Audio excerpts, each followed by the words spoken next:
विश्वानि देवसवितदुरितानि पराशुभ यद्भद्रं तन्नाशुभ।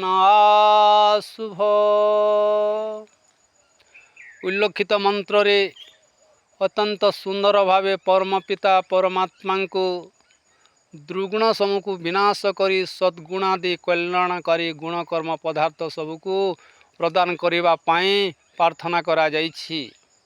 बंधुगण केतेक लोक मत दे थांती दुर्गुण दूर करने प्रभु को प्रार्थना करने शुभ नुहे नुहे एथिपाई जुक्ति करी थांती मनुष्य जदि उत्तम गुण गुड़ी को धारण करी उत्तम कर्म आचरण करे तेबे जावतीय दुर्गुण तथा दुष्कर्म गुड़ी को आपे आपे दूर हो जीवो। तेणु दुर्गुण दूर करने प्रभु को प्रार्थना करिवार की आवश्यकता अछि।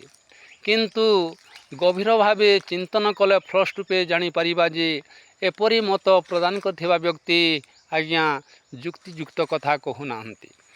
कारण मनुष्य हृदय होछि एक पात्र सदृश जे कौनसी पात्र हेउना कहीं पूर्वर जदि गोटे जिनिस भर्ती हो रही अछि तेबे से सबू थिबा पर्यंत तहिरे अन्य जिनिस रखिबा कदापि संभवपर हो पारिबो नाही। पूर्वर भर्ती होता द्रव्य को जो परिमाण रे खाली करा जाए तदनुपात तहिरे अन्य जिनिस रखा सहज साध्य होता है।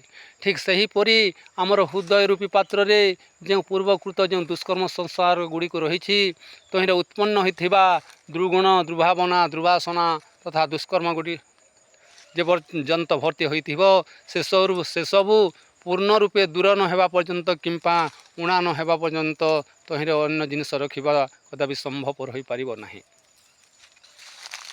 पूर्वर भर्ती होता द्रव्य को जो परिमाण खाली करा जाए तदनुपात तहिरे अन्य जिनिस रखा सहज साध्य होता है। तेणु आम हृदय रूपे पात्र सद्गुण गुड़ी को आम धारण करी सत् आचरण कले निश्चय एक महामानव रूप से परिगणित हो पारिबा। परमात्मा सहित जो व्यक्ति संपर्क स्थापन करे तांकरी शरणापन्न हुए तांकरी उपादेश बोली को आनंद सहित पालन करे से अचिरे दया दान ज्ञान प्रभृति दिव्य गुण द्वारा विभूषित होगा संगे संगे निजे मध्य दिव्य पालटि जाए।